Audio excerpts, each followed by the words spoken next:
لمالها ولدینها ولجمالها ولحسبها فاصبر بذات الدین، اس کی مالداری کی وجہ سے، اس کی دینداری کی وجہ سے، اس کے حسب و نسب کی بنیاد پر اور اس کی خوبصورتی کی بنیاد پر اے لوگو تم دیندار کو ترجیح دو۔ اس لیے ایک دیندار عورت کو ہمیں پسند کرنا چاہیے اور اس کا انتخاب کرنا چاہیے، اگرچہ وہ قلاش اور فقیر ہی کیوں نہ ہو، لیکن اگر وہ دیندار ہے تو اس سے جو پیدا ہوگی اولاد، وہ اولاد بھی صالح اور نیک بنے گی، اور اس طریقے سے وہ اپنی اولاد کی اچھی تربیت کرے گی۔ اس طریقے سے نکاح جو ہوتا ہے وہ میاں بیوی کے درمیان ایک عہد اور ایک میثاق ہے، جس کی بنا پر دونوں کے درمیان یا دونوں کے اوپر کچھ حقوق اور کچھ ذمہ داریاں عائد ہوتی ہیں۔ ان ذمہ داریوں کو اللہ رب العالمین نے بڑے بلیغ انداز میں اور نہایت ہی مختصر الفاظ میں اس پر روشنی ڈالی ہے، اور وہی اس آیت کا حصہ میں نے خطبہ مسنونہ کے بعد آپ کے سامنے تلاوت کی ہے۔ اللہ رب العالمین فرماتا ہے کہ وَلَهُنَّ مِثْلُ الَّذِي عَلَيْهِنَّ بِالْمَعْرُوفِ وَلِلرِّجَالِ عَلَيْهِنَّ دَرْجَةٌ، جس طریقے سے مردوں کے حقوق ہیں اس طریقے سے مردوں پر عورتوں کے حقوق ہیں۔ وَلِلرِّجَالِ عَلَيْهِنَّ دَرْجَةٌ، یہ اور بات ہے کہ اللہ رب العالمین نے مردوں کو عورتوں پر فوقیت دے رکھی ہے۔ اس طریقے سے جو حقوق قرآن و احادیث کے اندر میاں بیوی کے تعلق سے بیان کیے گئے ہیں، اگر ان حقوق کو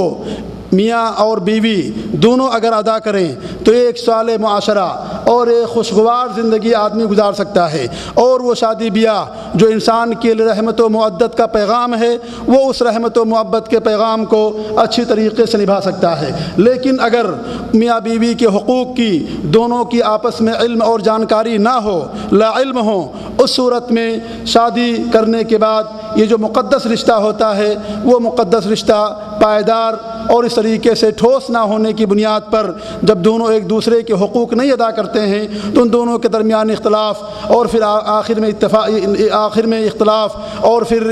طلاق یا اس طریقے سے خلا کی شکل میں یا لعان کی شکل میں وہ چیز اپنا لی جاتی ہے، اور پھر وہ معاشرہ یا وہ رشتہ جو ایک تقدس کی بنیاد پر جو قائم کیا گیا وہ آپس میں ٹوٹ کر بکھر جاتا ہے، اور اس طریقے سے پورا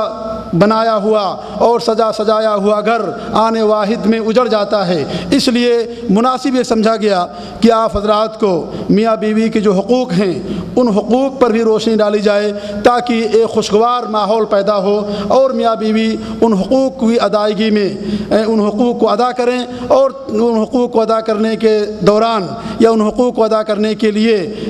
وہ ایک صالح اور ایک پاک معاشرہ جنم لے۔ اس لیے ان حقوق کے اوپر آپ کے سامنے یہ موضوع رکھا گیا۔ میں اللہ رب العالمین سے دعا کرتا ہوں کہ اللہ رب العالمین ہمیں حق بات کی کہنے کی توفیق عنایت فرمائے، اور آپ کو سننے اور پھر ہم سب کو اس پر عمل کرنے کی توفیق عنایت بخشے، آمین یا رب العالمین۔ حقوق کی 3 قسمیں ہیں، اور جو پہلی قسم ہے وہ میاں بیوی کے مشترکہ حقوق ہیں، جن میں میاں اور بیوی کے دونوں کے اوپر وہ حقوق اور ذمہ داریاں عائد ہوتی ہیں۔ دوسری جو قسم ہے بیوی کے حقوق، اور جو تیسری قسم ہے وہ شوہر کے حقوق ہیں۔ اس طریقے سے ہم نے ان حقوق کو 3 حصوں میں تقسیم کیا ہے تاکہ ہمیں ان حقوق کو یاد کرنے میں یا ان حقوق کو جاننے میں آسانی ہو۔ پہلی جو قسم ہے میاں بیوی کے مشترکہ حقوق، اس کا جو سب سے پہلا حق ہے وہ یہ ہے کہ میاں بیوی اللہ کی اطاعت، خیر اور نیکی کے کاموں میں آپس میں ایک دوسرے کو نصیحت کریں اور ایک دوسرے کو تاکید کریں۔ میاں بیوی شوہر کو نیک کاموں کی طرف رغبت دلائے اور اس طریقے سے خیر کے کاموں میں اسے اس کی طرف پہل کرائے۔ اللہ کے رسول جناب محمد رسول اللہ صلی اللہ علیہ وسلم فرماتے ہیں، ابو ہریرہ رضی اللہ عنہ کی حدیث ہے کہ رحم اللہ رجلا قام من اللیل فصلى وایقظ امرأته فصلت فإن ابت فرش في وجهها الماء، ورحم اللہ امرأة قامت من اللیل فصلت وایقظت زوجها فصلى فإن ابى رشت في وجهه الماء۔ ابو داؤد کی حدیث ہے۔ اللہ کے رسول صلی اللہ علیہ وسلم فرماتے ہیں کہ اللہ رب العالمین ایسے شوہر پر رحم فرمائے جو رات میں اٹھتا ہے اور نماز ادا کرتا ہے، اپنی بیوی کو بھی اٹھاتا ہے، وہ بھی نماز پڑھتی ہے، اگر بیوی اٹھنے سے انکار کرے تو اس کے اوپر پانی کے چھینٹے مارتا ہے، پھر اس طریقے سے وہ نماز ادا کرتی ہے۔ اس طریقے سے اللہ رب العالمین اس عورت پر رحم فرمائے جو رات کی تنہائی میں اٹھتی ہے، نماز پڑھتی ہے، اپنے شوہر کو بھی جگاتی ہے، دونوں نماز پڑھتے ہیں۔ اگر شوہر اٹھنے سے انکار کرے تو شوہر کے چہرے میں یا اس کے چہرے پر پانی پھینکتی ہے، پانی کی چھینٹیں مارتی ہے، اللہ رب العالمین ایسی عورت پر رحم فرمائے۔ اس حدیث سے ثابت یہ ہوتا ہے کہ ایک مرد کو بھی چاہیے اور ساتھ ہی ساتھ عورت کو بھی کہ وہ نیکی کے کاموں میں ایک دوسرے کو حکم دیں اور ایک دوسرے کو رغبت دلائیں۔ اس طریقے سے اور بہت ساری حدیثوں میں اس پر روشنی ڈالی گئی ہے اور یہ حکم دیا گیا ہے کہ دونوں ایک دوسرے کو نیکی کے کاموں کی طرف رغبت دلائیں۔ جو دوسرا حق ہے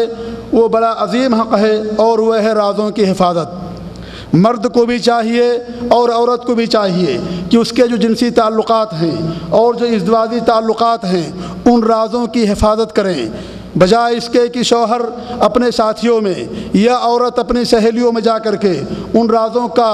انکشاف کرے یا افشا کرے۔ حدیث کے اندر اس سے ممانعت کی گئی ہے اور بڑے ہی تلخ انداز میں اور اس طریقے سے بڑے ہی اس کو وعید سنائی گئی ہے اور اس کو دھمکی دی گئی ہے اگر کوئی مرد یا کوئی عورت اس طرح کا کام کرتا ہے۔ اللہ رب العالمین ارشاد فرماتا ہے نیک عورتوں کی خصلت بیان کرتے ہوئے کہ فالصالحات قانتات حافظات للغیب بما حفظ اللہ۔ نیک عورتیں وہ ہیں جو عورتوں کی جو شوہروں کی فرما بردار ہوتی ہیں اور شوہروں کی غیر موجودگی میں رازوں کی حفاظت کرتی ہیں یا شوہروں کے مال کی اور ان کی عزت و آبرو کی حفاظت کرتی ہیں، یہ بہتر خاتون ہیں، یہ نیک خاتون ہیں۔ اس طریقے سے ابو سعید الخدری رضی اللہ تعالیٰ عنہ سے مرفوع روایت ہے کہ آپ صلی اللہ علیہ وسلم نے فرمایا ان من اشر الناس عند اللہ منزلۃ یوم القیامہ الرجل یفضی الی امرأتہ وتفضی الیہ ثم ینشر سرها۔ یہ صحیح مسلم کی حدیث ہے۔ آپ صلی اللہ علیہ وسلم کے ارشاد آپ فرماتے ہیں کہ اللہ رب العالمین کے نزدیک قیامت کے دن سب سے برے منزلے والا وہ شخص ہوگا، وہ انسان ہوگا یا وہ شوہر ہوگا جو اپنی بیوی کے پاس جاتا ہے اور اس سے اپنی حاجت کو پوری کرتا ہے، پھر اس راز کو اس حاجت کو لوگوں کے سامنے جا کر کے بیان کر دیتا ہے اور اس کو نشر کرتا ہے۔ آپ نے فرمایا کہ سب سے برا انسان قیامت کے دن اللہ رب العالمین کے نزدیک ہی انسان ہے۔ اسماء بنت یزید فرماتی ہیں کہ ایک بار میں جناب محمد رسول اللہ صلی اللہ علیہ وسلم کی مجلس میں بیٹھی تھی، وہاں پر بہت ساری عورتیں اور مرد بھی بیٹھے ہوئے تھے۔ آپ نے فرمایا کہ شاید تم میں سے کچھ ایسے مرد ہیں جب وہ اپنی بیویوں کے پاس جاتے ہیں تو اس چیز کو جا کر کے دوسروں کے سامنے بیان کرتے ہیں، کچھ ایسی عورتیں بھی ہیں جو اپنی سہیلیوں میں جا کر کے جو شوہر ان کے ساتھ کرتا ہے اس کام کو جا کر کے بیان کرتی ہیں۔ صحابہ کرام نے کہا اللہ کے رسول کیا ہم میں بھی کچھ ایسے لوگ ہیں؟ اسماء بنت یزید رضی اللہ عنہا فرماتی ہیں کہ اللہ کے رسول صلی اللہ علیہ وسلم ہم میں سے ضرور ایسی عورتیں ہیں اور ایسے مرد بھی پائے جاتے ہیں جو اس راز کو جا کر کے دوسروں کے سامنے کھولتی ہیں۔ تو آپ نے فرمایا ایسے نہ کرو، اور آپ نے کر کے سمجھایا کہ اس کی مثال ایسے ہے جیسے کوئی شیطان سرے راہ کسی شیطانہ سے ملاپ کرے اور اس سے اپنی حاجت کو پوری کرے اور اس سے جمع کرے اور لوگ دیکھ رہے ہوں۔ اس طریقے سے جو آدمی اپنی بیوی کے ساتھ ہم بستری کرتا ہے اور پھر اس ہم بستری کو یا اس عمل کو جا کر کے دوسرے کے سامنے بیان کرتا ہے تو گویا کہ وہ سرے راہ یا عام راستے میں مردوں کی نگاہوں کے سامنے اپنی بیوی سے ہم بستری کرتا ہے۔ اس لیے بہت ہی عظیم جرم ہے۔ آپ صلی اللہ علیہ وسلم نے اس سے منع فرمایا ہے کہ شوہر یا بیوی یہ دونوں کے اوپر یہ حق بنتا ہے کہ اس راز کی حفاظت کریں۔ خاص طور سے عورتوں کو بھی چاہیے کہ ان کے یہاں یہ چیز زیادہ کثرت کے ساتھ پائی جاتی ہے کہ جب وہ اپنی سہیلیوں کے ساتھ ملتی ہیں تو اس راز کا انکشاف کرتی ہیں اور جو شوہر ان کے ساتھ کرتا ہے اس کو اپنی سہیلیوں کے سامنے بیان کرتی ہیں۔ اس لیے عورتوں کو اس سے ڈرنا چاہیے، اللہ رب العالمین کا تقویٰ پیدا ہونا چاہیے ان کے دلوں کے اندر اور اس عمل سے انہیں باز آنا چاہیے۔ یہ دونوں میاں بیوی کے اوپر مشترکہ حق ہے۔ اس طریقے سے جو تیسرا حق ہے وہ جنسی حقوق کی ادائیگی ہے۔ مرد اور بیوی دونوں قدرت کے باوجود ان دونوں کو چاہیے کہ ایک دوسرے کی شہوت کو پوری کریں۔ اگر مرد اپنی بیوی کو طلب کرے جمع اور ہم بستری کے لیے تو مرد کو عورت کو چاہیے کہ اپنے مرد کی آواز پر شوہر کی آواز پر لبیک کہے۔ یہاں تک احادیث کے اندر کہا گیا ہے، طلق بن علی رضی اللہ عنہ کی حدیث ہے، فرماتے ہیں کہ اللہ کے رسول نے فرمایا اذا دعا الرجل زوجته لحاجته فلتأته وإن كانت على التنور۔ اگر مرد اپنی بیوی کو حاجت پوری کرنے کے لیے طلب کرے اور بلائے تو عورت کو چاہیے کہ وہ آئے اگرچہ وہ تنور ہی پر کیوں نہ ہو۔ اس طریقے سے اللہ کے رسول صلی اللہ علیہ وسلم فرماتے ہیں جب کوئی شوہر اپنی بیوی کو ہم بستری کے لیے بلائے اور وہ آنے سے انکار کر دے، جس کی بنا پر شوہر غصے میں رات گزارے تو صبح ہونے تک فرشتے اس پر لعنت بھیجتے ہیں۔ اور ایک روایت کے اندر ہے کہ جب تک شوہر راضی نہ ہو جائے اس وقت تک آسمان والا ناراض رہتا ہے۔ یعنی اللہ رب العالمین کی اللہ رب العالمین کی خوشنودی اور اس کی رضامندی شوہر کی خوشنودی اور شوہر کی رضامندی میں ہے۔ اس طریقے سے اللہ رب العالمین کی ناراضگی شوہر کی ناراضگی میں ہے۔ اس لیے عورتوں کو چاہیے کہ اگر ان کے پاس کوئی عذر نہ ہو اور اگر موانع نہ ہوں، جیسے رمضان کا مہینہ ہے، اگر دن کے اندر شوہر اپنی بیوی کو حاجت پوری کرنے کے لیے طلب کرے تو عورت کو چاہیے کہ اپنے شوہر کی بات کو نہ مانے۔ حدیث کے اندر کہا گیا لا طاعۃ لمخلوق فی معصیۃ الخالق، جہاں اللہ کی نافرمانی ہوتی ہو وہاں پر کسی مخلوق کی اطاعت نہیں کی جائے گی۔ یا اس طریقے سے اگر عورت حیض میں ہے یا عورت کو ولادت کے بعد نفاس کا خون آتا ہے اور شوہر اپنی قضاء حاجت یا اس طریقے سے اپنی حاجت پوری کرنا چاہتا ہے، عورت کو چاہیے کہ اپنے شوہر کی بات پر عمل نہ کرے اور اس سے دور رہے، اور اگر وہ دور رہتی ہے تو اس صورت میں عورت کو اجر ملے گا اور عورت گنہگار نہیں ہوگی، کیونکہ ایسے موقع پر حدیث کے اندر نفاس کی حالت میں اور حیض کی حالت میں آپ صلی اللہ علیہ وسلم نے عورت کے پاس جانے سے منع کیا ہے۔ ایک حدیث کے اندر آتا ہے کہ اللہ کے رسول صلی اللہ علیہ وسلم فرماتے ہیں جو آدمی کسی کاہن کے پاس جاتا ہے اور اس کی باتوں کی تصدیق کرتا ہے، یا آدمی اپنی بیوی سے حالت حیض میں ہم بستری کرتا ہے، آپ نے فرمایا ایسے لوگوں پر یہ ان کا عمل ایسا ہے کہ گویا کہ انہوں نے شریعت محمدیہ کا انکار کر دیا۔ جو کسی کاہن کے پاس جائے اور اس کی باتوں کی تصدیق کرے یا حالت حیض و نفاس میں جو اپنی بیوی سے ہم بستری کرے، اس کا اتنا عظیم جرم ہے کہ گویا کہ اس نے شریعت محمدیہ کا انکار کر دیا۔ اس لیے شوہر کو بھی چاہیے ایسی حالت میں اپنی بیوی کو طلب نہ کرے، اور عورت کو بھی چاہیے کہ اگر شوہر کی طرف سے اصرار ہے اسے نصیحت کرے، اسے سمجھائے اور اس کی اس دعوت پر لبیک نہ کہے بلکہ اس سے دور رہے، اور اس کے ساتھ دور رہنے ہی میں اس کو اجر ملے گا۔ جہاں پر عورتوں کے لیے مرد کی جنسی حقوق ادا کرنے کی تاکید کی گئی ہے، وہیں پر مرد کے لیے بھی ضروری یہ ہے کہ اپنے عورتوں کی اور اپنی بیویوں کی جنسی حقوق کو ادا کریں۔ یہاں تک کہ حدیث کے اندر آتا ہے عثمان بن مظعون ایک مشہور صحابی ہیں، ان کی بیوی کے تعلق سے آتا ہے کہ ان کی بیوی خویلہ بنت حکیم ایک مرتبہ اللہ کے رسول صلی اللہ علیہ وسلم کی خدمت میں پراگندگی کی حالت میں آئیں اور اللہ کے رسول نے پوچھا ماجرا کیا ہے، تم نے اپنی حالت اس طرح کیوں بنا رکھی ہے؟ تو عائشہ رضی اللہ عنہا نے فرمایا کہ اللہ کے رسول صلی اللہ علیہ وسلم وہ عورت جس کا شوہر دن بھر روزہ رکھے رات بھر نماز پڑھے تو اس کے شوہر کا ہونا اور نہ ہونا دونوں برابر ہے۔ آپ صلی اللہ علیہ وسلم نے صفوان بن معطل کو طلب کیا، عثمان بن مظعون کو طلب کیا، اور طلب کرنے کے بعد ان سے پوچھا کہ کیا تمہیں میری سنت سے دلچسپی نہیں ہے؟ تو انہوں نے کہا کہ اللہ کے رسول صلی اللہ علیہ وسلم میں سنت ہی کی تلاش میں رہتا ہوں، اسی لیے دنوں کو روزہ رکھتا ہوں اور راتوں کو نماز پڑھتا ہوں۔ آپ نے فرمایا تمہارا یہ عمل غلط ہے، میں سوتا بھی ہوں اور صلاۃ بھی پڑھتا ہوں، نماز بھی پڑھتا ہوں، روزہ بھی رکھتا ہوں اور نہیں بھی رکھتا ہوں، عورتوں سے نکاح بھی کرتا ہوں، یعنی ہم بستری بھی کرتا ہوں۔ عثمان تم اللہ سے ڈرو، تم پر تمہاری بیوی کا حق ہے، تم پر تمہاری جان کا حق ہے، اور تم صوم بھی رکھو اور افطار بھی کرو، صلاۃ بھی پڑھو اور سو بھی۔ اس حدیث کے اندر ایک مرد کو نفلی روزے رکھنے سے اور اس طریقے سے ایک مرد کو راتوں کو جاگنے سے یا پوری رات صلاۃ اللیل اور قیام اللیل پڑھنے سے منع کیا گیا ہے۔ اگر عورت کے حقوق کی پامالی ہو رہی ہو اور عورت کے حقوق کی ادائیگی نہ ہو رہی ہو، ایسی صورت میں جہاں عورت کو اس بات کی تاکید کی گئی ہے کہ کوئی عورت اپنے شوہر کی اجازت کے بغیر نہ نفلی روزہ رکھ سکتی ہے اور نہ ہی قیام اللیل کر سکتی ہے، اس طریقے سے مرد کو بھی اس بات کی تاکید کی گئی کہ وہ عورتوں کے حقوق کا خیال رکھیں اور نفلی نمازوں یا نفلی روزوں کے لیے عورتوں کے اوپر دباؤ نہ ڈالیں یا اس طریقے سے ان کے حقوق کے ادا کرنے میں کوتاہی نہ کریں، جیسا کہ اس حدیث سے ثابت ہوتا ہے۔ اس طریقے سے ایک اور واقعہ آتا ہے، عمر بن خطاب رضی اللہ تعالیٰ عنہ کی خدمت میں ایک عورت آئی اور اس نے آ کر کے اپنے شوہر کی تعریف کی اور کہا کہ اے امیر المومنین، ہمارے شوہر بہت اچھے ہیں، راتوں کو وہ نماز پڑھتے ہیں، دن کو روزہ رکھتے ہیں۔ حضرت عمر فاروق رضی اللہ تعالیٰ عنہ نے فرمایا بڑی اچھی بات ہے کہ تمہارے شوہر اتنے نیک اور اتنے صالح ہیں۔ ان کے ساتھ ایک اور صاحب کعب بن سور بیٹھے ہوئے تھے۔ انہوں نے کہا کہ امیر المومنین، انہوں نے اپنے شوہر کی بڑے ہی دبے انداز میں آپ کے سامنے شکایت کی ہے۔ وہ کہنا یہ چاہتی ہیں کہ ان کے شوہر دن میں روزہ رکھتے ہیں، راتوں کو نمازیں پڑھتے ہیں، رات بھر جاگتے ہیں، قیام اللیل کرتے ہیں، وہ ہمارے حق کو ادا نہیں کرتے۔ عمر فاروق رضی اللہ تعالیٰ عنہ نے فرمایا جب تم نے یہ ماجرا سمجھ لیا ہے اس کی بات کو تو تم ہی اس کے مسئلے کو حل کرو۔ تو انہوں نے کہا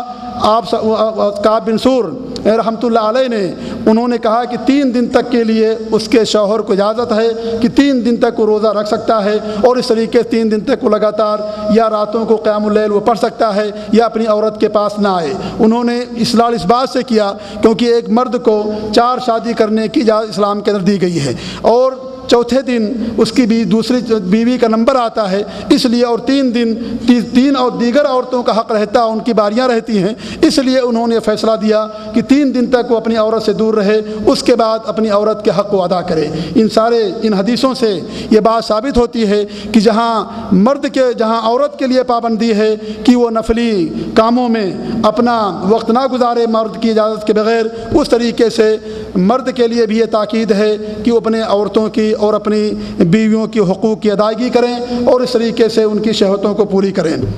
چوتھا حق جو میاں اور بیوی کے آپس میں مشترکہ ہے وہ یہ ہے کہ دونوں ایک دوسرے کے لیے بناؤ سنگار کریں، ایک دوسرے کے لیے زینت اور سنگار اختیار کریں۔ اللہ رب العالمین نے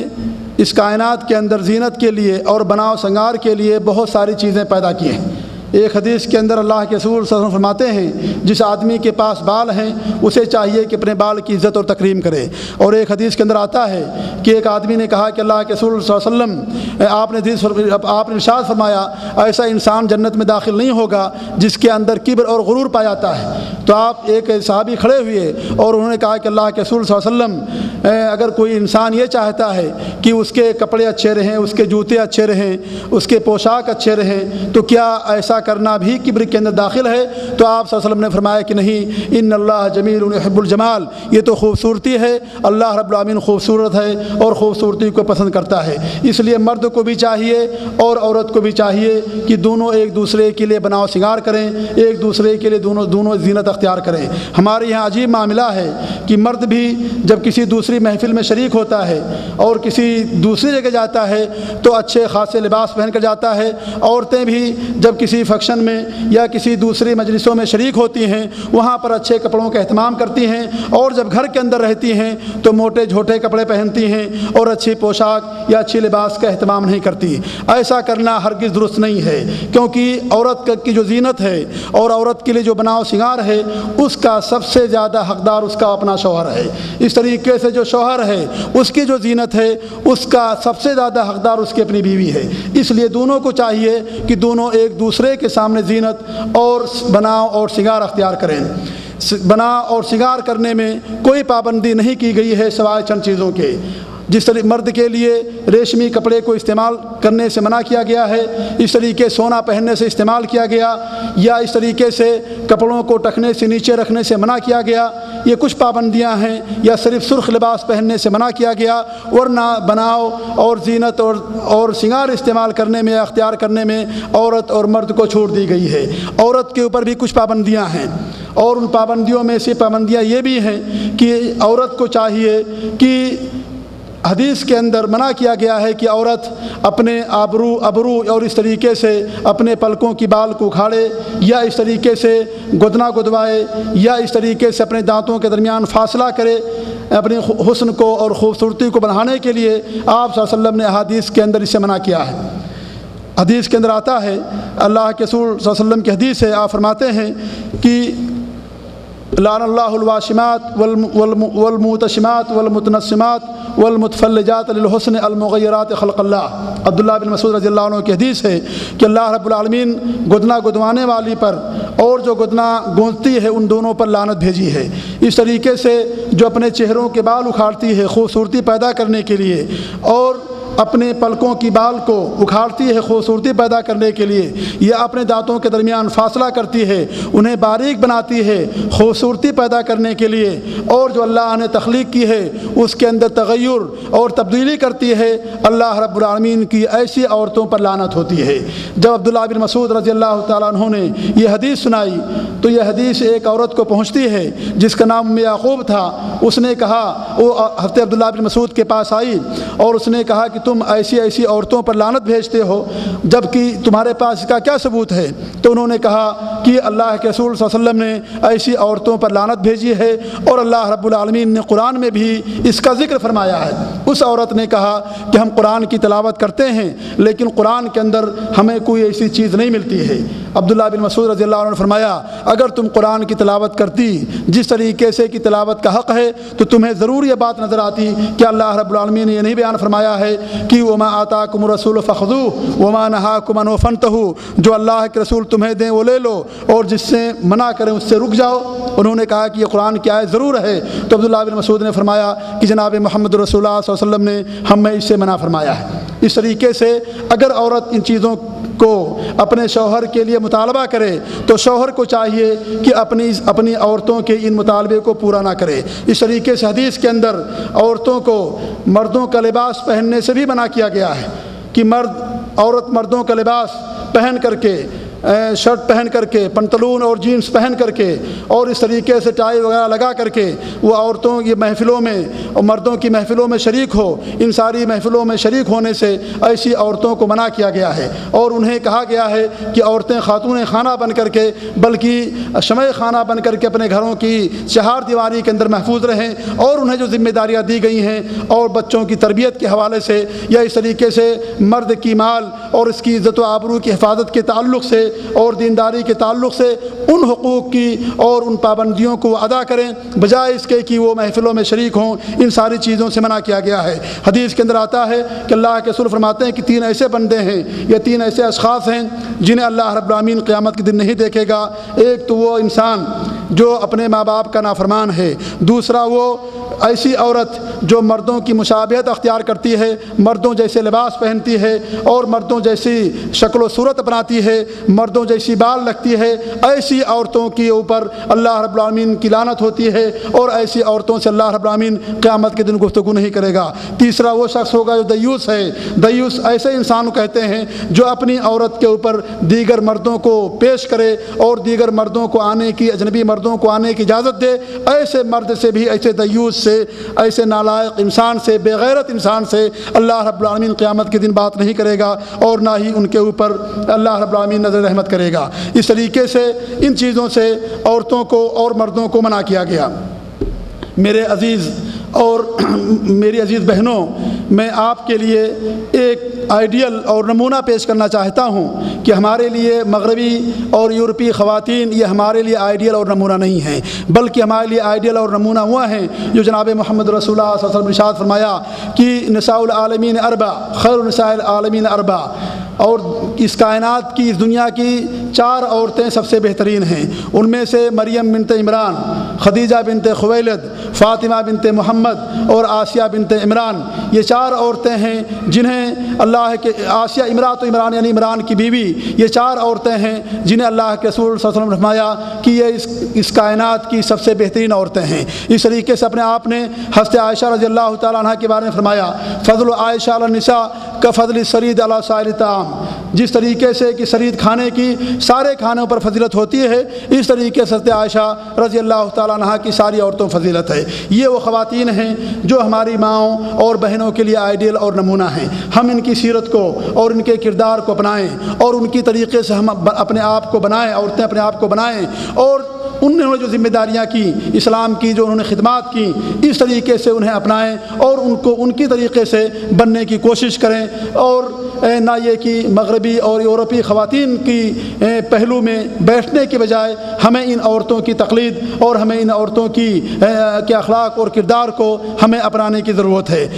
جہاں عورتوں کے لیے پابندی ہے وہیں مرد کو بھی چاہیے کہ اپنی عورت کو خوش کرنے کے لیے ایسی چیزوں کا ارتکاب نہ کرے جس سے شریعت کے اندر منع کیا گیا ہے. جیسے مثال کے طور پر داڑھی کا مونڈنا، یہ شریعت کے اندر منع کیا گیا ہے. اگر کوئی آدمی اپنی بیوی کی رضامندی کے لیے اور اپنی بیوی کو خوش کرنے کے لیے اپنی داڑھی کو مونڈتا ہے تو یہ شریعت کے اندر ناجائز حرام ہے. داڑھی رکھنا اسلام کے اندر واجب ہے، یہ سنت نہیں ہے جیسا کہ عام لوگ سمجھتے ہیں، بلکہ سنت کا معنی یہاں پر صرف یہ ہے کہ جناب محمد رسول اللہ صلی اللہ علیہ وسلم کا طریقہ ہے اور آپ کا یہ عمل ہے، اور جو آپ کے سنت سے اعراض کرتا ہے آپ نے فرمایا کہ وہ ہم میں سے نہیں ہے. یہ اس سنت کے معنی میں نہیں ہے جیسے کہ نفل یا جو فرض نماز کے علاوہ جو سنن اور مستحبات ہوتی ہیں کہ اگر آپ اس پر عمل کریں گے تو آپ کو اجر ملے گا، اور اگر آپ عمل نہیں کریں گے تو آپ کو گناہ نہیں ہوگا. اس سنت میں سے نہیں ہے، بلکہ یہ سنت طریقے کے معنی میں ہے. اس لیے داڑھی رکھنا ہر مسلمان پر واجب ہے. اگر کوئی اپنی عورت کی رضامندی اور خوش کرنے کے لیے داڑھی کو مونڈتا ہے تو یہ سراسر ناجائز ہے. اس طریقے سے اگر وہ سونے کی انگوٹھی یا سونے کو استعمال کرتا ہے یا اپنے کپڑوں کو ٹخنے سے نیچے رکھتا ہے یا ٹائی استعمال کرتا ہے یا اس طریقے سے اور جو لباس کی پابندیاں ہیں، اگر اپنی عورت کی رضامندی اور اپنی عورت کو خوش کرنے کے لیے کہ اس کی عورت کا مطالبہ ہے کہ ہمیں داڑھی والا شوہر نہیں چاہیے، یا اس طریقے سے ہمیں ایسا مرد نہیں چاہیے جو ٹائی نہ لگاتا ہو، ایسا مرد ہمیں نہیں چاہیے جو اپنے کپڑے کو ٹخنے سے اوپر رکھتا ہے، اگر کوئی ایسی عورت مطالبہ کرتی ہے تو ایسی عورت کا طلاق دینا بہتر ہے بجائے اس کے کہ آدمی ایسی عورت کو اپنی زوجیت کے اندر رکھے. ایسی عورت کی بات ماننا سراسر ناجائز حرام ہے، شریعت کے اندر اس سے منع کیا گیا ہے. اسی طریقے سے مرد کے لیے کالا خضاب استعمال کرنے سے منع کیا گیا. اگر مرد بوڑھا ہو جائے اور اس کی داڑھی یا سر کے بال پک جائیں، عورت کہتی ہے تم بوڑھے نظر آتے ہو اس لیے تم کالا خضاب استعمال کرو. کالا خضاب استعمال کرنے سے شریعت کے اندر منع کیا گیا ہے. اس لیے اگر وہ اپنی عورت کی رضامندی کے لیے اس کا استعمال کرتا ہے تو وہ غلط کام کرتا ہے اور وہ اللہ رب العالمین کی لعنت کا مستحق ہوتا ہے، جیسا کہ حدیث کے اندر ایسے لوگوں کے اوپر لعنت بھیجی گئی ہے. یہ چند قسم کی پابندیاں ہیں. ان پابندیوں سے آزاد ہو کر کے ان پابندیوں کے علاوہ مرد کو بھی چاہیے کہ اپنی عورت کے لیے زیب و زینت اختیار کرے، اور عورت کے لیے بھی چاہیے کہ اپنے شوہر کے لیے زیب و زینت اختیار کرے. یہ تھے کچھ باہمی حقوق، مشترکہ حقوق جو مرد عورت دونوں کے لیے ہیں، جنہیں میں نے آپ کے سامنے پیش کیا. اب میں آپ کے سامنے جو بیوی کے حقوق ہیں ایک مرد پر جو اس کے حقوق بنتے ہیں ان کی میں نشاندہی کرنا چاہتا ہوں اور انہیں آپ کے سامنے بیان کرتا ہوں. سب سے پہلا حق جو بیوی کا ایک شوہر کے اوپر ہے وہ اس کا مہر ہے، اور اسی مہر کے عوض وہ عورت آپ کے لیے حلال اور جائز ہوتی ہے. اسی مہر کے عوض آپ اس عورت سے ہم بستری کرتے ہیں، اس لیے اس عورت کا حق مہر ہے. اللہ رب العالمین فرماتا ہے وَآتُوا النِّسَاءَ صَدُقَاتِهِنَّ نِحْلًا، تم عورتوں کو ان کا جو مہر ہے انہیں دے دیا کرو. بہت سارے لوگ عورتوں کا مہر نہیں ادا کرتے، یا یہ کہ زبردستی دباؤ ڈال کر کے عورتوں کے جو مہر ہے اس کو معاف کرنے کی کوشش کرتے ہیں. ایسا کرنا شریعت کے اندر اس سے منع کیا گیا ہے. اگر عورت اپنی طرف سے اور بلا کسی دباؤ اور زبردستی کے اگر عورت مہر کو معاف کر دے تو یہ اس کا حق ہے، وہ معاف کر سکتی ہے. لیکن یہ کہ آپ زبردستی دباؤ ڈال کر کے اور پہلی رات جب بیوی آپ کے پاس آتی ہے اور اجنبی رہتی ہے، پہلی رات آپ کے ساتھ آتی ہے، اس پہلی رات آپ اپنی بیوی پر دباؤ ڈالیں اور زبردستی اس سے معاف کرانے کی کوشش کریں. ظاہر بات ہے پہلی رات ہے اور پہلی مرتبہ اس نے آپ کی شکل اور آپ کے چہرے کو دیکھا ہے، اس لیے وہ دباؤ میں آ کر کے اگر وہ آپ کے مہر کو معاف کر دیتی ہے تو یہ معاف کرنا نہیں ہے، بلکہ دباؤ کو استعمال کیا گیا ہے اس مہر کو معاف کرنے کے لیے. اگر وہ خوش دلی سے اور اپنی طرف سے معاف کر دیتی ہے تو یہ اور بات ہے، ورنہ عورت کا مہر ادا کرنا چاہیے. اور مہر ادا کرنے میں دو طریقہ ہے. سب سے بہتر یہ ہے کہ آدمی فوراً مہر کو ادا کر دے، فوراً نکاح ہو اور عورت سے ہم بستری کرنے سے پہلے آدمی مہر کو ادا کر دے. اگر اس کے پاس طاقت نہیں ہے تو مہلت لے لے، چند دنوں کی، چند مہینوں کی، چند سالوں کی، لیکن اس کی نیت ہو کہ اس کے مہر کو ضرور ادا کرے گا. اس صورت میں یعنی مؤخر کر کے آدمی مہر کو ادا کر سکتا ہے. تو سب سے پہلا حق جو عورت کا مرد کے اوپر ہے اس کا مہر ہے، جسے ہر مرد کو ادا کرنا چاہیے. دوسرا جو حق ہے اس کا نام نفقہ ہے کہ مرد چونکہ عورت کا قوام ہے، اس کا ذمہ دار ہے، نگہبان اور نگراں ہے، اس لیے اس کا نام نفقہ ادا کرنا بھی عورت کا سب سے بڑا حق ہے ایک مرد کے اوپر. اللہ رب العالمین نے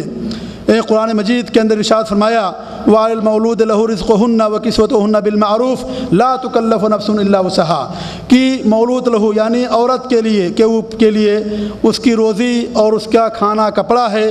مرد کے اوپر عورت کے لیے کھانا اور کپڑا اور اس طریقے سے اس کی روزی ہے بھلائی کے ساتھ اور معروف کے ساتھ۔ لا تکلف نفس الا وسعها کسی بھی نفس کو اس کی تکلیف سے زیادہ اس کو مکلف نہیں بنایا جائے گا۔ جتنا انسان طاقت رکھتا ہے صرف اتنے کا مکلف ہے۔ اگر عورت زیادہ کا مطالبہ کرے جو مرد سے باہر ہے تو ایسی صورت میں ایسی عورت کے ایسے مطالبے کو پورا نہیں کیا جائے گا۔ لا تکلف نفس الا وسعها آدمی اپنی حیثیت کے مطابق نفقہ دے، جو کھاتا ہے وہ کھائے، جو کھاتا اس کو کھلائے، اور جو کپڑا پہنتا ہے اس طریقے سے اس کو کپڑا پہنائے جیسا کہ حدیث کے اندر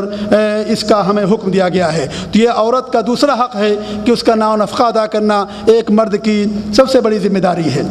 تیسرا جو حق ہے عورت کا وہ اس کی رہائش ہے کہ اس عورت کا گھر مہیا کرنا اور اس عورت کو رہائش دینا یہ بھی مرد کے اوپر واجب ہے۔ اللہ رب العالمین نے فرمایا ایسی عورتوں کے بارے میں جنہیں ان کے مرد نے طلاق دے دیا ہو طلاق رجعی جس میں اس عورت کو لوٹانے کا حق رکھتا ہے، اللہ رب العالمین فرماتا ہے اسکنوہن من حیث سکنتم من وجدکم کہ تم اپنی حیثیت کے مطابق جس طریقے سے تم اپنے لیے سکن اور تم اپنے لیے رہائش بناتے ہو اس رہائش کے اندر تم ان عورتوں کو بھی سکن دو اور انہیں رہائش مہیا کرو۔ قابل غور بات یہ ہے کہ اللہ رب العالمین نے اس آیت کے اندر ایسی عورتوں کے لیے جنہیں طلاق دے دیا گیا ہو جب ان کے لیے رہائش مہیا کرنے کا حکم دیا ہے تو وہ عورت جو آپ کی زوجیت میں ہے اور جو آپ کے نکاح میں ہے ابھی جو آپ کے رشتے زوجیت کے اندر باقی ہے ایسی عورت کے لیے رہائش مہیا کرنا سب سے زیادہ ضروری ہے۔ جب ایسی عورت کو دینا ضروری ہے جس عورت کو طلاق دے دی گئی ہو تو ایسی عورت کے تعلق سے جو آپ کی زوجیت میں ہے اس کو رہائش مہیا کرنا اور اسے گھر دینا یہ آدمی کے لیے زیادہ اس سے ضروری ہے۔ اس لیے مرد کو چاہیے کہ اپنی عورت کو رہائش اور اپنی عورت کو گھر مہیا کرے۔ چوتھا حق ہے کہ بیوی کو اپنے ساتھ رکھنا، یہ بھی عورت کا مرد کے اوپر حق ہے اور مردوں کو چاہیے شوہروں کو کہ اپنی عورتوں کو اپنے ساتھ رکھیں، الا یہ کہ اگر کوئی مجبوری ہے جس مجبوری کی وجہ سے وہ اپنی بیویوں کو اپنے ساتھ نہیں رکھ پاتے ہیں اس صورت میں اجازت دی گئی، ورنہ بلا مجبوری کے اور بغیر کسی عذر کے مرد کے لیے کبھی جائز اور روا نہیں ہے کہ اپنی عورت کو اپنے ساتھ نہ رکھے۔ آپ حضرت موسیٰ علیہ السلام کا واقعہ جانتے ہیں کہ حضرت موسیٰ علیہ السلام نے جب 8 سال تک مدین میں جا کر کے بکریاں چرائیں اور جب مہر کا وقت ختم ہو گیا اور مہر گویا کہ ادا ہو گیا تو حضرت موسیٰ علیہ السلام نے اپنی بیوی کو ان کے ساتھ نہیں چھوڑا بلکہ انہیں بھی اپنے ساتھ لے کر کے آئے، جب کہ انہیں ڈر تھا اور انہیں خوف لاحق تھا اور ایسی بستی میں جا رہے تھے اس شہر میں جہاں ان کی جان کے بھی لالے تھے، اس کے باوجود بھی موسیٰ علیہ السلام نے اپنی بیوی کو اپنے ساتھ لے کر کے گئے۔ اس لیے عورت کا حق مرد کے اوپر یہ بنتا ہے کہ اپنی عورتوں کو اپنے ساتھ رکھیں، جہاں بھی رہیں انہیں اپنے ساتھ رکھیں، الا یہ کہ اگر ان کے پاس کوئی مجبوری ہے اس جس مجبوری کی وجہ سے وہ اپنی عورتوں کو اپنے ساتھ نہیں رکھ سکتے ہیں یہ اور بات ہے، ورنہ بلا مجبوری کے کسی بھی صورت میں جائز نہیں ہے کہ آدمی عورتوں کو اپنے ساتھ نہ رکھے۔ پانچواں حق جو ہے عورت کا مرد کے اوپر وہ یہ ہے کہ مرد اپنی عورتوں کی تعلیم و تربیت کا بھی انتظام کرے۔ اللہ رب العالمین نے قرآن کے اندر ارشاد فرمایا یا ایھا الذین آمنوا قوا انفسکم واہلیکم نارا وقودھا الناس والحجارہ، اے مومنو اے لوگو تم اپنے آپ کو بھی اور اپنے اہل و عیال کو، بال بچوں کو اور عورتوں کو بھی اس جہنم سے بچاؤ جس جہنم کے ایندھن انسان اور پتھر ہوں گے۔ یہاں اللہ رب العالمین نے کلمہ اہل کو استعمال کیا ہے اور اہل کے اندر بچے اور اس طریقے سے بیوی دونوں شامل ہیں، اسی لیے عورت کا ایک مرد کے اوپر حق ہے کہ اگر مرد پڑھا لکھا ہے اور عورت کم تعلیم یافتہ ہے یا عورت پڑھی لکھی نہیں ہے، جاہل ہے، تو مرد کو چاہیے کہ اپنے وقت کا کچھ حصہ نکال کر اپنی اس عورت کو دین کی تعلیم دے، قرآن کی آیتیں سکھائے، احادیث سکھائیں، قرآن انہیں یاد کرائے، دینی اسے تعلیم دے۔ یہ مرد کے اوپر عورت کا حق بنتا ہے۔ یا ایھا الذین آمنوا قوا انفسکم واہلیکم نارا، اس طریقے سے اللہ کی توحید، ایمان ارکان، اسلام کے ارکان، عذاب قبر یا جو بنیادی چیزیں ہیں ان چیزوں کی تعلیم دینا ایک ایک عورت کا مرد کے اوپر سب سے بڑا حق ہے۔ صحیح مسلم کے اندر روایت ہے کہ اللہ کے رسول صلی اللہ علیہ وسلم جب رات کو وتر پڑھتے تھے تو حضرت عائشہ رضی اللہ عنہ کو بھی جگاتے اور کہتے عائشہ تم بھی اٹھو اور تم بھی وتر پڑھا کرو، یعنی انہیں تربیت دیتے تھے اور انہیں سکھاتے تھے کہ جس طریقے سے رات کی تنہائی میں اٹھ کر کے میں وتر پڑھتا ہوں اس طریقے سے عائشہ تم بھی وتر پڑھو۔ اس لیے عورت کا 5واں حق ہے مرد کے اوپر کہ وہ اس کی تعلیم و تربیت کرے اور اسے دینی تعلیم دے۔ 6واں حق عورت کا مرد کے اوپر یہ ہے کہ اس کی عزت و ناموس اور اس کی غیرت و حمیت کی حفاظت کرے، یعنی عورت کی عزت اور عورت کی ناموس اور اس کی غیرت اور اس کی حمیت کی حفاظت کرے۔ یعنی یہ کہ کسی مرد کے لیے یہ جائز نہیں ہے کہ اپنی غیر موجودگی میں کسی اجنبی انسان کو، اگرچہ اس کا اپنا کتنا ہی قریبی ساتھی کیوں نہ ہو، اسے تنہائی میں اپنی عورت کے ساتھ ملنے کی کسی بھی صورت میں اجازت نہ دے۔ ہر طرح سے عورت کی عزت و آبرو، چاہے وہ زبان کے ذریعے سے ہو چاہے وہ کسی اور ذریعے سے ہو، اس کی عزت و ناموس اور اس کی عزت و آبرو کی حفاظت کرنا یہ عورت کا مرد کے اوپر دوسرا یہ 5واں حق ہے، 6واں حق ہے جس کی رعایت اور جس کی پاسداری کرنا ہر شوہر کے لیے واجب اور ضروری ہے۔ یعنی مرد اپنی کسی اجنبی مرد کو گھر میں داخل ہونے کی اجازت نہ دے۔ اس طریقے سے مرد کو چاہیے کہ عورتوں کو جو مرد کی انجمنیں اور جو صرف مردوں کی محفلیں ہیں اور ان کی سوسائٹیاں ہیں انہیں ان عورتوں کو، اپنی بیویوں کو ان انجمنوں کے اندر لے کر کے نہ جائے اور نہ ہی ان محفلوں کے اندر شریک ہو۔ اس طریقے سے مرد کو چاہیے کہ عورت سے زیادہ دنوں تک دور رہ کر کے اسے مشقت میں نہ ڈالے، بلکہ کیونکہ زیادہ دنوں تک رہنا اس کے لیے زنا جیسے مہلک مرض اور یہ جو ہے خطرناک اور خطیر بیماری کے اندر پڑنے کا اندیشہ ہے اور اتنا بڑا جرم اس سے ثابت ہو سکتا ہے۔ اس لیے مرد کو چاہیے کہ اپنی عورت کو ساتھ رکھے جیسا کہ اس کا حق بتایا گیا، اور ساتھ ہی ساتھ اس سے زیادہ دنوں تک دور نہ رہے۔ یعنی مرد کو چاہیے کہ اس کی عزت کی حفاظت کرے۔ ایسے لوگوں کو جو اجنبی ہوں اور جو اس کے محرم نہ ہوں، ایسے لوگوں کو اس کے ساتھ اٹھنے اور بیٹھنے کی اجازت نہ دے۔ حدیث کے اندر اللہ کے رسول فرماتے ہیں کہ اگر کوئی آدمی کسی عورت کے ساتھ تنہائی میں بیٹھتا ہے تو تیسرا اس کا شیطان ہوتا ہے، اور شیطان جانتے ہیں انسان کو برائی کا، فحش کا، منکر باتوں کا اور زناکاری کا حکم دیتا ہے۔ اس لیے کسی بھی مرد کے لیے جائز نہیں ہے کہ اپنی غیر موجودگی میں اور اپنی بیویوں کو کسی دوسرے مرد کے ساتھ اٹھنے بیٹھنے کی اجازت دیں، یا یہ کہ دوسرے مردوں کو گھروں میں داخل ہونے کی اجازت دیں۔ ہمارے یہاں عجیب المیہ ہے کہ ہمارا کسی سے تعلق قائم ہوتا ہے،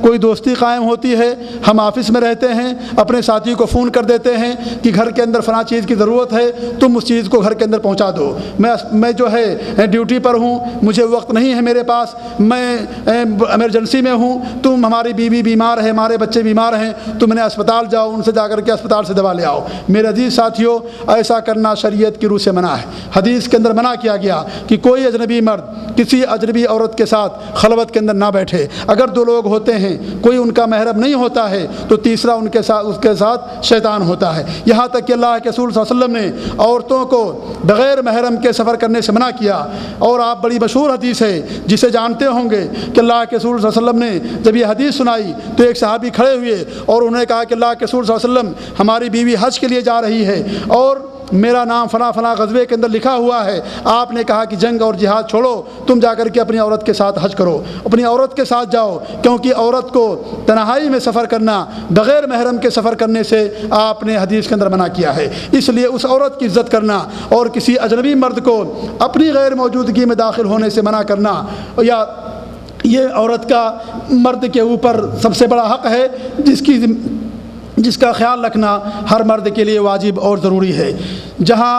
مرد کے لیے ضروری ہے کہ ایسے آدمیوں کو اجازت نہ دے، اس طریقے سے عورت کو بھی چاہیے کہ ایسے عورتوں کے مردوں کے سامنے وہ نہ آئے۔ عورتیں بھی ہمارے ہاں ماڈرن بن چکی ہیں، چونکہ ماڈرن فلمیں یا اس طریقے سے یورپ کی فلمیں یا غیر مسلم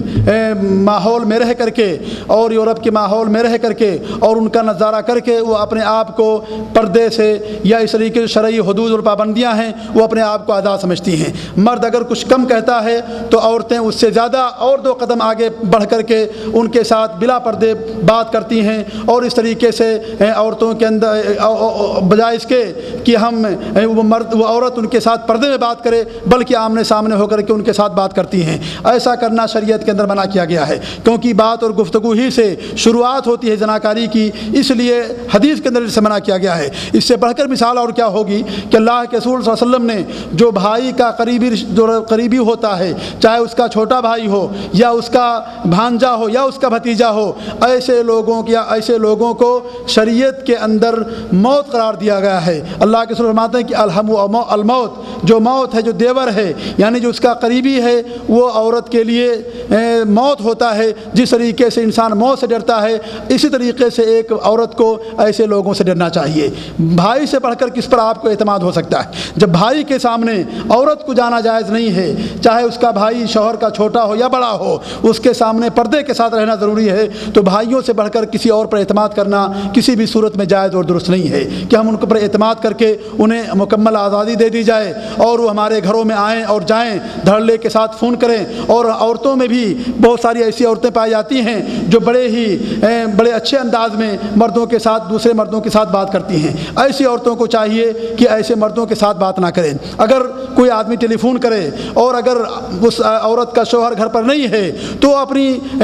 بڑے ہی اختصار میں اور بڑے ہی کرخت انداز میں وہ جواب دے دے کہ بھائی ان کے ابو یا فلاں صاحب نہیں ہیں، اور فوراً فون رکھ دے، بجائے اس کے کہ لمبی چوڑی بات کی جائے اور اس سے حالات دریافت کیے جائیں اور اس طریقے سے آدھے گھنٹے 10 منٹ تک بات کی جائے اور بات کے اندر جو ہے لچک پیدا ہو اور بڑی شیرینی اور میٹھی آواز میں عورت بات کرے۔ یہیں سے میرے ساتھیوں انسان کے دل کے اندر برائی کا جذبہ پیدا ہوتا ہے۔ اس لیے عورت کو حکم دیا گیا ہے ایک تو پردے سے بات کرے اور دوسرے کرخت انداز میں اور کڑک انداز میں بات کرے، اور آسانی اور جب کوئی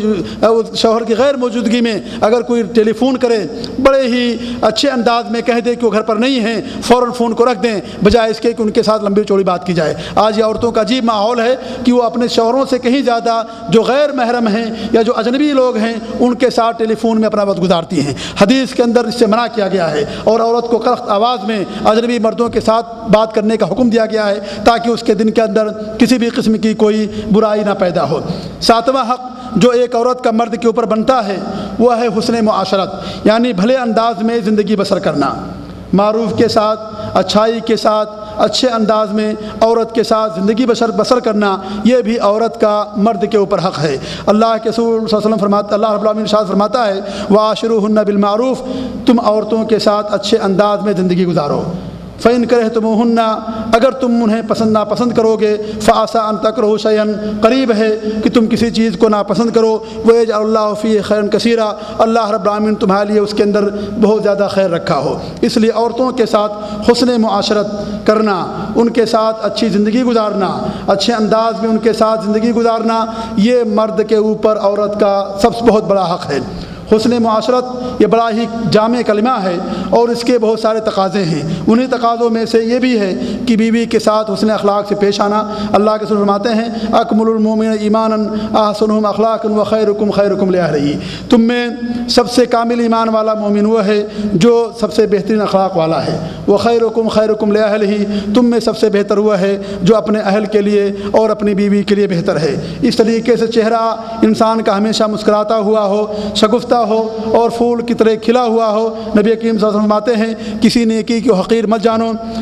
مت سمجھو، اگرچہ اپنے بھائی سے خندہ روئی اور شگفتہ و خندہ پیشانی سے ملنا ہی کیوں نہ ہو، یہ بھی سب سے بڑی نیکی ہے اور اس نیکی کا ہماری عورت سب سے بڑی محتاج ہے۔ اس لیے جب اپنے گھروں کے اندر داخل ہوں تو بجائے اس کے کہ ہم منہ بسور کر کے اور منہ بنا کر کے داخل ہوں، بلکہ خندہ پیشانی سے ہم گھر میں داخل ہوں، اور عورت کو بھی چاہیے کہ خندہ پیشانی سے اور جو ہے شگفتہ انداز میں اپنے مرد کا استقبال کرے۔ اس طریقے سے عورتوں سے میٹھی بات کرنا یہ بھی حسن معاشرت کا تقاضا ہے کہ ہم ان کے ساتھ میٹھی باتیں کریں۔ اور اس طریقے سے بسا اوقات یا اکثر ایسا ہوتا ہے کہ عورت کے ساتھ میٹھی باتیں کرنا،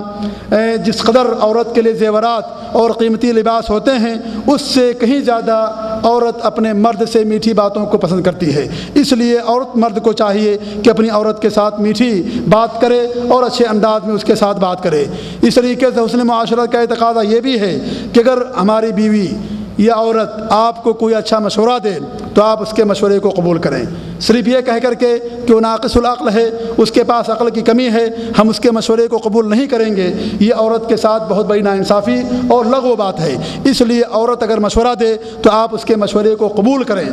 حدیث کے اندر آتا ہے کہ صلح حدیبیہ کے موقع پر جناب محمد رسول اللہ صلی اللہ علیہ وسلم نے حضرت ام سلمہ کے مشورے کو قبول کیا۔ جب آپ صلی اللہ علیہ وسلم نے تمام صحابہ کرام کو حکم دیا کہ اپنے بال کٹا کر کے بڑھا کر کے حلال ہو جائیں، چونکہ وہ عمرہ نہیں کیے ہوئے تھے اس لیے کوئی صحابی آپ کی بات کی تعمیل نہیں کر رہا تھا۔ نبی کریم صلی اللہ علیہ وسلم پریشان تھے، کبھی اندر جاتے کبھی باہر آتے، آپ کہتے کیا ہو گیا ہے کہ میں لوگوں کو حکم دے رہا ہوں اور لوگ ہماری بات نہیں مان رہے ہیں۔ حضرت ام سلمہ کے پاس گئے، ام سلمہ نے کہا کہ اللہ کے رسول صلی اللہ علیہ وسلم آپ اپنے بال کو مڈانا شروع کر دیں، لوگ دیکھا دیکھی بال مڈانا شروع کر دیں گے۔ ہوا ایسے ہی کہ جناب محمد رسول اللہ صلی اللہ علیہ وسلم نے جو ہی بال مڈانا شروع کیا تمام صحابہ کرام نے بال مڈانا شروع کر دیا۔ یہ حضرت ام سلمہ کی طرف سے مشورہ تھا جسے اللہ کے رسول صلی اللہ علیہ وسلم نے قبول کیا۔ اور حضرت موسیٰ علیہ السلام کے تعلق سے بھی آپ جانتے ہیں اور سنے بھی ہوں گے کہ جب حضرت موسیٰ علیہ السلام جب مدین میں حاضر ہوئے تو وہاں جو نیک تھے، جن کے پاس دونوں بیٹیاں تھیں، ان کی بیٹیوں نے اپنے باپ کو مشورہ دیا کہ تم حضرت موسیٰ علیہ السلام کو جنہوں نے ہماری مدد کی ہے تم انہیں ہمارے اپنا نوکر یا اس طریقے سے بکری چرانے کے لیے ان کو رکھ لو۔ ان کے باپ نے یہ کہہ کر کے کہ تم عورت ہو یا تم لڑکی ہو اور تمہاری بات ہم نہیں مانیں گے، یہ کہہ کر کے ان کی بات کو رد نہیں کیا، بلکہ ان دونوں لڑکیوں کو بھیجا اور وہ گئی حضرت موسیٰ علیہ السلام ان کے ساتھ آئے اور اس طریقے سے حضرت موسیٰ علیہ السلام کو انہوں نے باقاعدہ نوکر رکھا اور 8 سال تک ان کی بکریاں چرائیں اور پھر اپنی ایک بیٹی کی ان کے ساتھ شادی کر دی۔ اس طریقے سے اگر عورت آپ کو کوئی مشورہ دے تو اس کے مشورے کو قبول کرنا چاہیے۔ جب شوہر گھر میں داخل ہو تو سلام کرے، یہ بھی حسن معاشرت کا ایک تقاضا ہے۔ جب عورت بیمار ہو آپ اس کے لیے دوا اور علاج مہیا کریں۔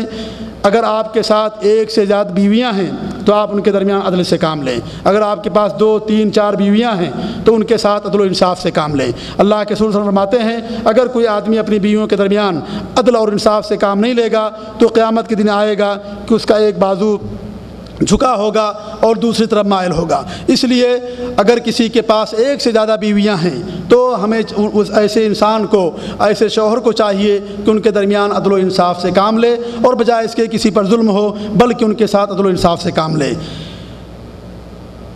اس طریقے سے حسن معاشرت کے تقاضوں میں سے تقاضا یہ بھی ہے کہ مرد کو چاہیے کہ گھریلو کاموں میں عورت کا اگر اس کے ساتھ فرصت ہے تو اس کے ساتھ کام کاج کرے۔ اللہ کے رسول صلی اللہ علیہ وسلم کے بارے میں آتا ہے کہ آپ صلی اللہ علیہ وسلم گھریلو کام کاج میں بھی اپنی عورتوں کا ہاتھ بٹایا کرتے تھے، اپنا کام خود کرتے تھے۔ اس طریقے سے دیگر کام میں بھی ازواج مطہرات کا ہاتھ بٹایا کرتے تھے۔ اس لیے اگر آپ گھر پر موجود ہیں اور آپ کے پاس وقت ہے تو عورتوں کے جو کام کاج ہیں ان میں گھریلو مصروفیات میں شریک ہونا یا ہاتھ بٹانا یہ بھی حسن معاشرت کا ایک تقاضا ہے جس پر ہمیں اور آپ کو عمل کرنا چاہیے۔ اگر بیوی کا انتقال ہو جائے اس کی وفات اور انتقال کے بعد بھی ایک مرد کو چاہیے کہ وفاداری قائم رکھے، یہ بھی حسن معاشرت کا ایک تقاضا ہے۔ آپ جانتے ہیں کہ اللہ کے رسول صلی اللہ علیہ وسلم جب حضرت خدیجہ کا انتقال ہو گیا تو انتقال کے بعد ان کی سہیلیوں کے ساتھ آپ اچھے اخلاق سے پیش آتے تھے۔ حدیث کے اندر آتا ہے کہ آپ بکریوں کے کئی ٹکڑے کرتے تھے اور ٹکڑے کرنے کے بعد ان کی سہیلیوں کے پاس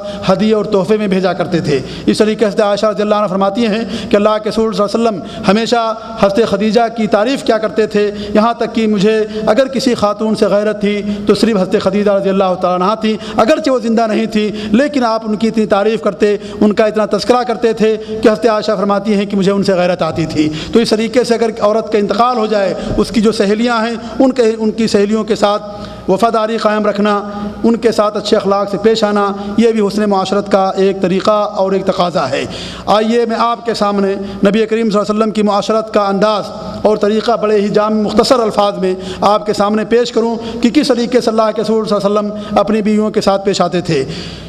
آپ ہمیشہ بیویوں کے ساتھ نرمی برتتے تھے، ان کے ساتھ ہنسی مذاق کرتے تھے، ناو نفقہ میں کشادگی کرتے تے۔ اس طریقے سے آپ نے حضرت عائشہ رضی اللہ تعالیٰ عنہ سے مقابلے کا بھی دور کیا۔ ایک بار وہ حضرت عائشہ کامیاب ہوئیں، دوسری بار اللہ کے رسول صلی اللہ علیہ وسلم کامیاب ہوئے۔ اس طریقے سے جس عورت کے پاس آپ کی باری ہوتی تھی اس عورت کے پاس ساری عورتوں کو اکٹھا کر لیا کرتے تھے اور پھر سب مل کر کے ساتھ میں کھانا کھاتے تھے۔ جہاں سے عائشہ پانی پیتی اللہ کے رسول صلی اللہ علیہ وسلم اپنا منہ مبارک اسی جگہ پر رکھتے تھے جہاں سے حضرت عائشہ رضی اللہ تعالیٰ عنہ پانی پی ہوتی تھی۔ اس طریقے سے عائشہ رضی اللہ تعالیٰ عنہ جس گوشت کو کھا کر کے, جس ہڈی کو کھا کر کے چھوڑ دیتی تھی, اللہ کے رسول صلی اللہ علیہ وسلم اس ہڈی کو ہاتھ میں لیتے تھے اور اسی جگہ پر منہ رکھ کر کے اس گوشت کو چباتے تھے اور اس گوشت سے میں باقی بچے ہوئے گوشت کو کھاتے تھے. یہ حسن معاشرت کا وہ طریقہ نبھایا جناب محمد رسول اللہ صلی اللہ علیہ وسلم نے تمام بیویوں اور ازواج مطہرات کے ساتھ. اس طریقے سے جب عورت غصہ میں ہو تو بجائے اس کے کہ آدمی بھی غصے میں آ جائے, مرد کو برداشت کرنا چاہیے اور اس طریقے صبر سے کام لے, کیونکہ وہ ناقص العقل ہوتی ہیں اور تھوڑی تھوڑی باتوں میں جلدی ناراض ہو جاتی ہیں. اس لیے بجائے اس کے ایک مرد بھی اس کے ساتھ ناراض ہو جائے, بلکہ ان عورتوں کے ساتھ چاہیے کہ آدمی صبر سے کام لے, انہیں سمجھائے اور اس طریقے سے انہیں وعظ و نصیحت کرے. نبی کریم صلی اللہ علیہ وسلم کبھی کبھی حضرت عائشہ رضی اللہ تعالی عنہا کو پیار میں بجائے اس کے کہ عائشہ, عائش اور حمیرہ اور اس طریقے سے وہ عائش کہہ کر کے پکارا کرتے تھے, اور حمیرہ کے معنی ہوتے ہیں گوری, یہ کہہ کر کے اللہ کے رسول صلی اللہ علیہ وسلم حضرت عائشہ رضی اللہ تعالیٰ عنہا کو پکارا کرتے تھے. یعنی عرب کا ایک دستور تھا کہ بجائے اس کے کہ مکمل نام لیا جائے, اختصار کے ساتھ آپ اگر نام لیں تو اس میں عورت کی اس کی عزت ہوتی ہے اور اس طریقے سے ہنسی مذاق کا ایک پہلو نکلتا ہے. اس طریقے سے اللہ کے رسول صلی اللہ علیہ وسلم بھی ان کے ساتھ کبھی کبھی اس طریقے سے کہا کرتے تھے. ایک مشہور واقعہ ہے حضرت عائشہ رضی اللہ تعالیٰ عنہا کا, وہ بیان کرتی ہیں کہ میں اللہ کے رسول صلی اللہ علیہ وسلم کے ساتھ تھی اور ہمارے ساتھ حضرت سودا بھی تھی. میں ایک قسم کا پکوان جس کو خزیر کہا جاتا ہے پکوان لے کر کے حاضر ہوئی. میں نے حضرت سودا سے کہا کہ تمہیں اس میں سے کھانا ہے. حضرت سودا نے کہا کہ مجھے اس کی ضرورت نہیں ہے اور میں نہیں کھاؤں گی. حضرت عائشہ نے کہا کہ اللہ کی قسم میں تم کو ضرور کھلا کر کے رہوں گی.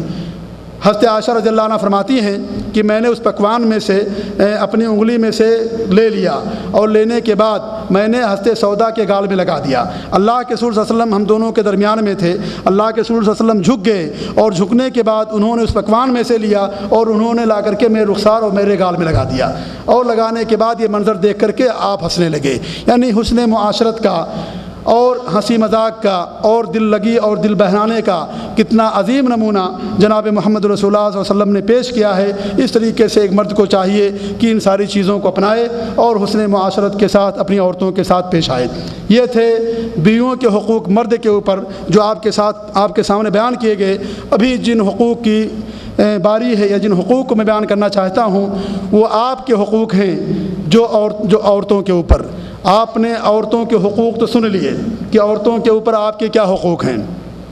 اور بڑے اچھے انداز میں آپ لوگوں نے سنا. اب آپ کے حقوق سننے کی باری ہے. اس لیے میں سمجھتا ہوں کہ انشاءاللہ اگر وقت بھی کچھ زیادہ ہو جائے گا تو چونکہ آپ کی باری ہے اس لیے آپ نے حقوق کو ضرور سنیں گے تاکہ آپ بھی مطالبہ کریں. جس طریقے سے آپ کی بیوی اپنے حقوق کو سن کر آپ سے مطالبہ کرے گی اس طریقے سے آپ بھی اپنی بیوی سے مطالبہ کریں کہ بھائی ہمارے یہ حقوق آپ کے اوپر بنتے ہیں جن کی ذمہ داری ہے, جن کا خیال رکھنا تمہاری ذمہ داری ہے. سب سے پہلا حق جو شوہر کا ہے وہ اس کی فرما برداری ہے. اللہ رب العالمین فرماتا ہے فالصالحات قانتات للغیب, نیک خاتون وہ ہیں جو اپنے شوہروں کی فرما بردار ہوتی ہیں, اپنے شوہروں کی اطاعت گزار ہوتی ہیں. اور میں نے شروع میں یہ بات آپ کے سامنے رکھی کہ عورت کا جو سب سے پہلا روپ ہے اور عورت کا جو سب سے اہم اور فعال کردار ہے اس کی بیوی کا ہونا ہے. اسی لیے اللہ رب العالمین نے حضرت حوا علیہ السلام کو بیوی کی شکل میں پیدا کیا. یہ اس کا سب سے اہم رول ہے اور اس رول کے اندر شوہر کی اطاعت کرنا یہ سب سے عظیم حق ہے مرد کا عورت کے اوپر. یہاں تک کہ حدیث کے اندر نماز اور یہ عبادتیں اتنی اہم عبادت ہے, ان عبادتوں کی جو چوٹی ہے وہ سجدہ ہے اور سجدہ غیر اللہ کے لیے کرنا ناجائز اور حرام ہے. جناب محمد رسول اللہ صلی اللہ علیہ وسلم نے عورت کے حقوق کو واضح کرتے ہوئے اور اس کی اہمیت کو بیان کرتے ہوئے بیان فرمایا کہ اگر میں کسی کے لیے سجدے کو جائز کرتا تو عورت کے لیے جائز کرتا کہ وہ اپنے شوہروں کو سجدہ کریں, چونکہ سجدہ یہ اللہ کا حق ہے, اللہ کے علاوہ کسی کے لیے سجدہ نہیں کیا جائے گا. اس لیے مرد کا سجدہ کرنا عورت کے لیے حرام اور ناجائز, لیکن مرد کی اطاعت کرنا اپنی وسعت بر ہر عورت کے لیے واجب اور ضروری ہے. اور حدیث کے اندر کہا گیا کہ سب سے بہتر خاتون ہوا ہے جو اپنے شوہر کی اطاعت کرتی ہے اور اپنے شوہر کی فرما بردار ہوتی ہے. لیکن اگر مرد اپنی بیوی کو کسی غلط چیز کی اطاعت کا حکم دے, کسی غلط چیز کا حکم دے, تو عورت کو چاہیے کہ اپنے مرد کی بات کو نہ مانے. لا طاعۃ لمخلوق فی معصیۃ الخالق, جہاں اللہ رب العالمین کی نافرمانی ہوتی ہو وہاں اللہ رب العالمین کے علاوہ کسی مخلوق کی اطاعت کرنے کا ہمیں حکم نہیں دیا گیا ہے۔ حدیث کے اندر آتا ہے کہ اگر کوئی عورت اپنے شوہر کو تکلیف پہنچاتی ہے تو جو جنت کی حوریں ہیں اس عورت کے اوپر لعنت بھیجتی ہیں اور کہتی ہیں کہ یہ مرد تو تمہارے لیے ایک مہمان ہے اور وہ تمہارے پاس سے چل کر کے ہمارے پاس آنے والا ہے، اس لیے اللہ تمہارے اوپر لعنت بھیجے، تمہیں غارت و برباد کرے، تم اس مرد کی نافرمانی کیوں کرتی ہو اور تم اس مرد کی اطاعت کیوں نہیں کرتی۔ اس لیے ایک عورت کی جو سب سے اہم ذمہ داری ہے وہ اپنے مرد کی اطاعت اور اس کی فرما برداری ہے۔ جن چیزوں کا حکم دے اگر وہ اللہ کی نافرمانی نہ ہو تو ایسے عورت کو چاہیے کہ اپنے شوہر کی اطاعت کرے اور اس طریقے سے اپنے شوہر کی باتوں کو مانے۔ دوسرا حق یہ ہے مرد کا کہ بیوی شوہر کی اجازت کے بغیر نفلی روزے نہ رکھے۔ حدیث کے اندر آتا ہے صفوان بن معطل رضی اللہ تعالیٰ عنہ کی بیوی اللہ کے رسول صلی اللہ علیہ وسلم کے پاس آئیں اور انہوں نے صفوان بن معطل کی کئی شکایتیں کی۔ ان میں سے ایک شکایت یہ بھی تھی کہ جب وہ روزہ رکھتی ہیں تو ان کے شوہر روزہ توڑوا دیتے ہیں۔ اللہ کے رسول صلی اللہ علیہ وسلم نے ان کے شوہر صفوان بن معطل کو طلب کیا اور حقیقت سے آگاہی چاہی اور کہا کہ ماجرا کیا ہے، تم کیوں اپنی بیوی کو روزہ توڑوا دیتے ہو؟ انہوں نے کہا کہ اللہ کے رسول صلی اللہ علیہ وسلم میں جوان آدمی ہوں اور یہ ہمیشہ روزہ کے لیے چل پڑتی ہے، ہمیشہ یہ روزہ رکھتی ہے، میں اپنی حاجت کہاں پوری کروں؟ آپ صلی اللہ علیہ وسلم نے اپنی عورت کو ان کی بیوی کو حکم دیا اور کہا کہ کوئی عورت اپنے شوہر کی اجازت کے بغیر صوم نہ رکھے۔ اگر نفلی روزہ ہے تو نفلی روزہ جب تک شوہر کی اجازت نہ ہو اس وقت تک کسی عورت کے لیے جائز نہیں ہے کہ نفلی روزہ اپنی شوہر کی اجازت کے بغیر رکھے۔ اس لیے یہ مرد کا دوسرا حق ہے کہ اپنی مرد کی اجازت کے بغیر عورت کو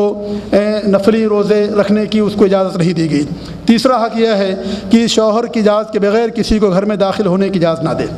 نبی کریم صلی اللہ علیہ وسلم کا ارشاد ہے لا یخلون رجل بامرأۃ الا کان ثالثہما الشیطان۔ آپ صلی اللہ علیہ وسلم فرماتے ہیں کہ کوئی آدمی کسی عورت کے ساتھ خلوت میں جب ہوتا ہے تو تیسرا اس کا شیطان ہوتا ہے۔ اس طریقے سے آپ نے فرمایا کوئی آدمی اگر شوہر کی غیر موجودگی میں اگر کسی عورت کے گھر میں جاتا ہے تو یہ اس کے سر کو لوہے سے کنگھی کی جائے یہ اس کے لیے زیادہ آسان ہے جو کسی شوہر کی غیر موجودگی میں اس کی عورت کے گھر میں جاتا ہے اور اس کی عورت کے پاس بیٹھتا ہے۔ آپ صلی اللہ علیہ وسلم نے اس سے منع فرمایا ہے۔ اس لیے مرد عورت کو چاہیے کہ اگر شوہر گھر پہ نہیں ہے تو کسی بھی مرد کو گھر میں آنے کی اجازت نہ دے۔ چوتھا حق یہ ہے کہ شوہر کی اجازت کے بغیر کسی غیر محرم سے بات نہ کرے۔ اگر شوہر کی اجازت نہ ہو اس وقت تک کسی بھی عورت کے لیے جائز نہیں ہے کہ کسی غیر محرم سے بات کرے۔ اگر کوئی غیر محرم سے بات کرتی ہے شوہر یہ عورت تو گویا کہ اس نے اپنے مرد کی حق تلفی کی اور اس طریقے سے اس نے حق کو ادا نہیں کیا۔ حدیث کے اندر آتا ہے یا اللہ رب العالمین فرماتا یا نساء النبی لستن کاحد النساء کاحد من النساء ان اتقیتن فلا تخضعن بالقول۔ اے نبی کی عورتوں تم عام عورتوں کی طریقے سے نہیں ہو، جب تم کسی سے بات کرو تو نرمی نہ اختیار کرو، اگر نرمی اختیار کرو گے تو سننے والے کے دل کے اندر تمہارے تعلق سے غلط چیز پیدا ہوگی۔ اس لیے آپ صلی اللہ علیہ وسلم نے اللہ رب العالمین نے آپ صلی اللہ علیہ وسلم کی بیویوں کو اور آپ کی بیویوں کے ذریعے سے ساری امت مسلمہ کو اور ساری عورتوں کو تعلیم دی ہے کہ شوہر کی اجازت کے بغیر کسی غیر محرم سے بات نہ کریں، اور اگر بات کرنا ہو تو اتنا ہی بات کریں جتنی ضرورت ہو، اس سے زیادہ بات کرنے کی اجازت نہیں دی گئی ہے۔ حضرت عائشہ رضی اللہ تعالیٰ عنہ بڑی فقیہ تھیں، لوگ ان کے پاس آتے تھے ان سے مسائل پوچھتے تھے تو حضرت عائشہ رضی اللہ تعالیٰ پردے کی اوٹ میں اور پردے میں رہ کر کے ان کے سوالوں کو جواب دیتی تھیں، یعنی ضرورت سے زیادہ بات نہیں کرتی تھیں۔ اس لیے ضرورت سے زیادہ بات کرنا کسی بھی عورت کے لیے جائز نہیں ہے کہ کسی غیر محرم سے اس سے زیادہ بات کرے۔ اس طریقے سے چھٹا حق یہ ہے کہ کسی اجنبی مرد سے مصافحہ نہ کرے، کسی اجنبی مرد سے وہ مصافحہ نہ کرے بلکہ اس کے سامنے پردے سے پیش آئے۔ ہمارے یہاں عجیب یہ رویہ ہے اور روش ہے کہ عورتیں غیر محرم سے ملتی ہیں، ان کا کزن ہے، ان کا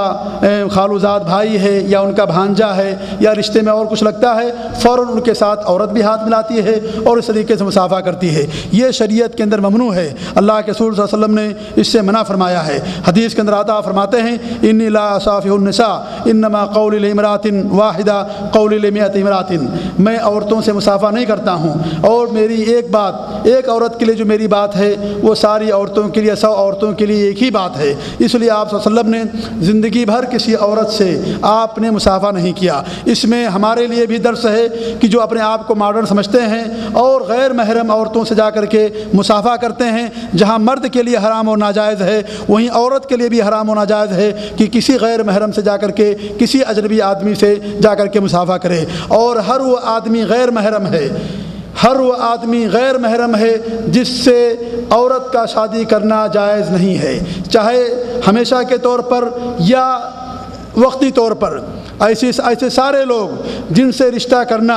اس عورت کا حلال ہے، یہ سارے کے سارے لوگ غیر محرم کے اندر آتے ہیں۔ ہمارے ہاں سالی اور اس طریقے سے اور جو رشتے میں آتے ہیں لوگ ان کے اندر اپنا عہدہ حق سمجھتے ہیں، حالانکہ سالی کے سامنے آنا بھی سالی کے لیے جائز نہیں ہے، اور نہ ہی مرد کے لیے جائز ہے کہ جا کر کے اپنی سالی کو دیکھے، اس کے ساتھ تنہائی میں بیٹھے، کیونکہ اس سالی سے آپ کے لیے شادی کرنا جائز ہے۔ اگر آپ کی بیوی کا انتقال ہو جائے یعنی اس کی بہن کا، یا آپ اسے طلاق دے دیں تو آپ اپنی سالی سے شادی کر سکتے ہیں۔ اس لیے شادی سالی کے ساتھ بغیر پردے کا، سالی کا اپنی بہن کے شوہر کے ساتھ بغیر پردے کا آنا یا اس طریقے سے بات چیت کرنا بغیر ضرورت کے، یہ چیز جائز اور درست نہیں ہے۔ وہ سالی آپ کے لیے حرام نہیں ہے بلکہ وقتی طور پر حرام ہے جب وہ بیوی اس کی بہن آپ کی زوجیت سے الگ ہو جائے، یا اس طریقے سے اگر آپ اسے طلاق دے دیا اس کا انتقال ہو جائے، اس سالی سے آپ کی شادی کرنا جائز ہے۔ اس لیے شادی سے اٹھنا بیٹھنا سالی کے ساتھ یا اس کے ساتھ مصافحہ کرنا یہ بھی آپ کے لیے جائز اور درست نہیں ہے۔ اس طریقے سے عورت کو بھی چاہیے کہ جو شوہر کا جو قریبی ہے، چاہے اس کا دیور ہو یا اس طریقے سے جو غیر محرم ہیں، ایسے لوگوں کے سامنے بے پردہ کے ساتھ نہ آئے اور نہ ہی ایسے لوگوں سے مصافحہ کرے۔ 7واں حق یہ ہے کہ عورت اپنے شوہر کے مال کی حفاظت کرے۔ اللہ رب العالمین، اللہ کے رسول صلی اللہ علیہ وسلم فرماتے ہیں کلکم راعٍ وکلکم مسئول عن رعیتہ، تم میں سے ہر آدمی نگہبان ہے اور ہر آدمی مسئول اور ذمہ دار ہے، اور عورت بھی اپنے شوہر کی مال کی نگہبان اور ذمہ دار ہے۔ اس لیے عورت سے قیامت کے دن پوچھا جائے گا کہ تم نے حق ادا کیا کہ نہیں کیا۔ جہاں مرد اس کا ذمہ دار ہے وہاں عورت بھی اپنے شوہر کے مال کی ذمہ دار ہے اور اس کی نگہبان ہے، اور اس سے قیامت کے دن سوال کیا جائے گا۔ اس لیے شوہر کے مال کی حفاظت کرے، بجائے اس کے کہ افراط یا فضول خرچی کرے۔ اپنا حق بھر اگر شوہر کسی بیوی کے حق کو ادا نہیں کرتا ہے اور یہ کہ اس کو ضرورت بھر پیسے نہیں دیتا ہے، تو عورت کو اس بات کی اجازت دی گئی ہے کہ عورت اپنے شوہر کے مال سے بلا اجازت جو اس کا اپنا خرچ ہے اتنا لے سکتی ہے۔ حدیث کے اندر آتا ہے کہ معاویہ ابو سفیان کی بیوی اللہ کے رسول کی خدمت میں آئیں اور انہوں نے کہا کہ اللہ کے رسول صلی اللہ علیہ وسلم، ابو سفیان ہمیں خرچ نہیں دیتے ہیں جس سے ہمارے بچوں کو خرچ چلے، تو آپ نے فرمایا تم اس کی جیب سے اتنا نکال سکتی ہو جتنا تمہارا حق ہے اور جتنا تمہارا خرچ لگتا ہے۔ اس طریقے سے اگر مرد نہ ادا کرے اس کے حقوق کو تو عورت کو اتنا اختیار دیا گیا ہے کہ عورت اپنے شوہر کے مال سے اتنا خرچ کر سکتی ہے، لیکن بجائے اس کے کہ فضول خرچی کرے اور افراط کرے، عورت کو چاہیے کہ میانہ روی اختیار کرتے ہوئے، اعتدال سے کام کرتے ہوئے اپنے شوہر کے مال کی حفاظت کرے۔ 8واں حق یہ بھی ہے شوہر کا بیوی کے اوپر کہ شوہر سے اس کی طاقت اور اپنی ضرورت سے زیادہ کا مطالبہ نہ کرے۔ یہ ہمارے یہاں یہ چلن عام ہے کہ بہت ساری عورتیں دوسروں کے دیکھا دیکھی اپنے شوہروں سے مطالبہ کرتی ہیں کہ فلاں کے پاس اتنا زیور ہے، فلاں کے پاس اتنا لباس ہے، فلاں کے پاس اتنی چیزیں ہیں، تم بھی ہمیں اتنی چیزیں لا کر کے خرید کر کے دو۔ شوہر سے اس کی ضرورت سے زیادہ یا اس کی وسعت سے زیادہ کا مطالبہ کرنا یہ شوہر کے لیے کسی بھی عورت کے لیے کسی بھی حالت میں جائز اور درست نہیں ہے۔ عورت اپنے شوہر کی مالی وسعت کا خیال رکھے کہ ہمارے شوہر کے پاس کتنی تنگ دامانی ہے، کتنا اس کے پاس مال ہے۔ دوسروں کا دیکھی دیکھی کرنا اور دوسروں کو دیکھا دیکھی زینت اختیار کرنا یا فضول خرچی کرنا یہ ہلاکت و تباہی کا سبب ہے۔ حدیث کے اندر آتا ہے کہ ایک مرتبہ آپ صلی اللہ علیہ وسلم نے طویل خطبہ دیا اور جس میں آپ نے فرمایا کہ بنو اسرائیل کی ہلاکت کا سبب یہ ہوا کہ فقیر کی جو بیوی ہوتی تھی وہ بھی اپنے کپڑوں اور زیورات کا تکلف کرتی تھی جتنا کہ ان کا امیر کیا کرتا تھا۔ جس طریقے سے امیر کی بیوی پہنتی تھی اس طریقے سے بنو اسرائیل کی جو فقیر عورتیں تھیں وہ تکلف کرتی تھیں، اتنا زیورات اور اتنے پوشاک اور لباس استعمال کرتی تھیں۔ اس لیے ان کی ہلاکت کے جہاں بہت سارے اسباب تھے انہیں اسباب میں سے ایک سبب یہ بھی تھا۔ اسی طریقے سے عورت کو چاہیے کہ اپنے شوہر سے کسی غلط چیز کا مطالبہ نہ کرے، اس سے ڈش نہ منگوائے اور اس طریقے سے اس سے فلمی کیسٹیں نہ منگوائے کہ بھئی ہمیں فلمیں لا کر کے دو، میں فلمیں دیکھوں گی، وقت نہیں گزرتا ہے، میں تنہائی میں ہوں، وقت پاس کرنے کا ہمارے پاس پاس کوئی ذریعہ نہیں ہے ٹی وی چینل لگا کر کے دے دو، فلاں چینل لگا کر کے دو تاکہ میرا وقت پاس ہو جائے، یا ڈش لگا کر کے دو، فلاں کیسٹیں لا کر کے دو، ایسا مطالبہ کرنا کسی بھی عورت کے لیے جائز اور درست نہیں ہے۔ نواں حق جو بیوی کا ہے، بیوی کا جو شوہر کا بیوی کے اوپر بنتا وہ یہ ہے کہ بیوی کو چاہیے کہ ہر حال میں اپنے شوہر کا شکر گزار ہو، جو بھی اسے اپنے شوہر کی طرف سے ملتا ہے اس پر اکتفا کرے اور اس طریقے سے اپنے شوہر کا شکر گزار بنے۔ حدیث کے اندر آتا ہے کہ اللہ کے رسول صلی اللہ علیہ وسلم نے فرمایا کہ میں نے جہنمیوں میں سب سے زیادہ عورتوں کو دیکھا۔ ہمارے یہاں چیز عام ہے کہ مرد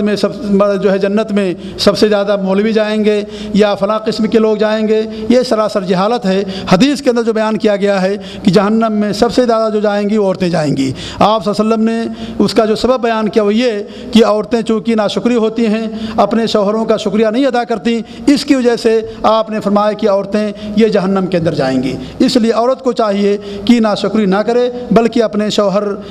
کا شکر گزار بنے۔ اس طریقے سے عورت کے اوپر جو مرد کے بہت سارے حقوق ہیں، انہی حقوق میں سے 10واں حق یہ ہے کہ بیوی شوہر کے والدین اور بہنوں کے ساتھ اس نے سلوک سے پیش آئے۔ شوہر کے والدین اور بہنوں کی عزت و تکریم خود شوہر کی عزت و تکریم کا حصہ ہے، یعنی عورت کو چاہیے کہ جو اس کے شوہر کے جو والدین ہیں اور اس کی ماں اور جو اس کے بہن یا رشتہ دار ہیں ان کی عزت و تکریم کرے، اور اگر شوہر پر خرچ کرتا ہے تو کسی بھی عورت کو یہ حق نہیں دیا گیا ہے کہ اپنے شوہر کو اس کے رشتہ داروں پر خرچ کرنے سے منع کرے۔ اگر شوہر اپنی بیوی کے حقوق کی ادائیگی کرتا ہے تو کسی عورت کے لیے جائز نہیں ہے کہ اپنے مرد کے ہاتھ کو روکے اور اس کے رشتہ داروں پر خرچ کرنے سے منع کرے۔ یہ جو عورتیں ایسا کرتی ہیں ان کے لیے یہ ایسا کرنا سراسر ناجائز اور حرام ہے۔ اس طریقے سے بچوں کی رضاعت، بچوں کو دودھ پلانا یہ بھی عورت کا حق ہے۔ حدیث کے اندر کہا گیا کہ اللہ کے رسول صلی اللہ علیہ وسلم نے معراج میں ایسی عورتوں کو بھی دیکھا جن کی چھاتیوں کو سانپ نوچ رہے تھے۔ آپ صلی اللہ علیہ وسلم نے پوچھا کیا وجہ ہے؟ آپ سے بتایا گیا یہ وہ عورتیں ہیں جو اپنے بچوں کو دودھ نہیں پلاتی تھیں۔ ہمارے ہاں ہماری مائیں اور بہنیں ماڈرن بنتے ہوئے یا یورپ کی تقلید کرتے ہوئے آج اپنے بچوں کو دودھ نہیں پلاتی ہیں۔ ان کے بہت سارے وجوہات ہوتی ہیں اور کچھ فیشن پرستی میں بلا کسی عذر کے، بلا کسی سبب کے ایسا کرتی ہیں۔ آپ صلی اللہ علیہ وسلم نے معراج میں ایسی عورتوں کو نوچتے ہوئے دیکھا کہ سانپ ان کی چھاتیوں کو نوچ رہے تھے کیونکہ وہ اپنے بچوں کو دودھ نہیں پلا رہی تھی۔ اس لیے اس بچے کا دودھ پلانا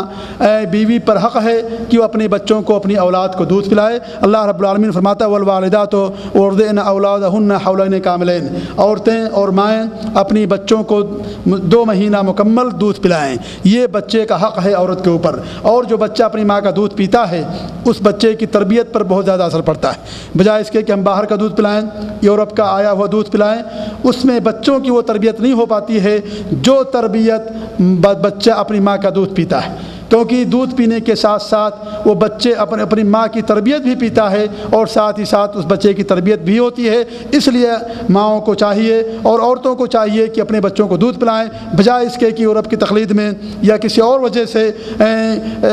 اپنے بچوں کو دودھ نہ پلائیں۔ ایسا کرنا ان کے لیے جائز اور درست نہیں ہے۔ اس طریقے سے 12واں حق یہ بھی ہے کہ اب عورت کو چاہیے خوشبو لگا کر کے ادھر ادھر نہ جائے۔ عورت کے لیے خوشبو لگانا منع ہے۔ وہ ایک قسم کی خوشبو آتی ہے جس میں صرف رنگ ہوتا ہے اور خوشبو نہیں ہوتی ہے، وہی استعمال کرنا صرف اس کے لیے جائز ہے۔ اس کے علاوہ دوسری چیز اس کے لیے استعمال کرنا یا خوشبو استعمال کرنا اس کے لیے جائز اور درست نہیں ہے۔ مرد کے عورتوں پر بہت سارے حقوق ہیں جنہیں تو سب کے سب نہیں بیان کیے جا سکتے، لیکن آخری حق میں بیان کرتے ہوئے میں اپنی بات کو ختم کروں۔ وہ حق یہ ہے کہ مرد کو اس بات کا حق دیا گیا ہے کہ اگر اس کی بیوی اس کی نافرمانی کرتی ہے تو اپنی بیوی کو تنبیہ کرے۔ اگر شوہر کی نافرمانی کرتی ہے، شوہر کی بات کو نہیں مانتی ہے، تو مرد کو اس بات کا حق دیا گیا ہے کہ وہ اپنی عورت کی تنبیہ کرے۔ اللہ رب العالمین نے قرآن مجید کے اندر ارشاد فرمایا واللاتی تخافون نشوزہن فیدوہن واہجروہن فی المضاجع واضربوہن فإن أطعنكم فلا تبغوا عليهن سبيلا إن الله كان عليا كبيرا۔ جن عورتوں سے تمہیں سرکشی کا اندیشہ ہو انہیں سمجھاؤ، اگر نہ سمجھیں تو انہیں خوابگاہوں سے الگ کر دو، اگر اس کے باوجود بھی نہ سمجھیں تو تم انہیں مارو، فَإِنْ أَطَعْنَكُمْ، اور اگر تمہاری وہ فرما بردار ہو جائیں تو تم ان پر زیادتی نہ کرو، اللہ رب العالمین بلند رتبے اور بلند شان والا ہے۔ اس آیت کریمہ میں اللہ رب العالمین نے عورتوں کو تنبیہ کے کئی درجات بیان کیے ہیں۔ پہلا درجہ یہ ہے کہ عورت کو واعظ و نصیحت کیا جائے، اگر وہ مان جاتی ہے تو ٹھیک ہے، اور اگر وہ نہیں مانتی ہے تو دوسرا درجہ یہ ہے کہ ان کو بستروں سے الگ کر دیا جائے بطور تاکید اور بطور زجر و توبیخ کے۔ اگر اس پر بھی وہ نہیں مانتی ہے تو تیسرا جو درجہ ہے وہ یہ ہے کہ اس سے ترک تعلق اختیار کرتے ہوئے اس عورت کو مارنے کا بھی حق دیا گیا ہے کہ مرد اپنی عورت کو، اپنی بیوی کو مار سکتا ہے، لیکن مارنے میں اس بات کا خیال رکھا جائے کہ مارنے میں اس کے چہرے پر نہ مارا جائے، اور اس طریقے سے نہ ہی حساس جگہوں پر یا نہ ہی پیٹ اور پشت پر، جن جگہوں پر آپ صلی اللہ علیہ وسلم نے مارنے سے منع کیا ہے ایسی چیزوں پر نہ ماری جائے، اور مار بھی اتنی مار ہو جس سے اس کی واعظ و نصیحت اور اس طریقے سے اس کی تنبیہ مقصود ہو، اس کے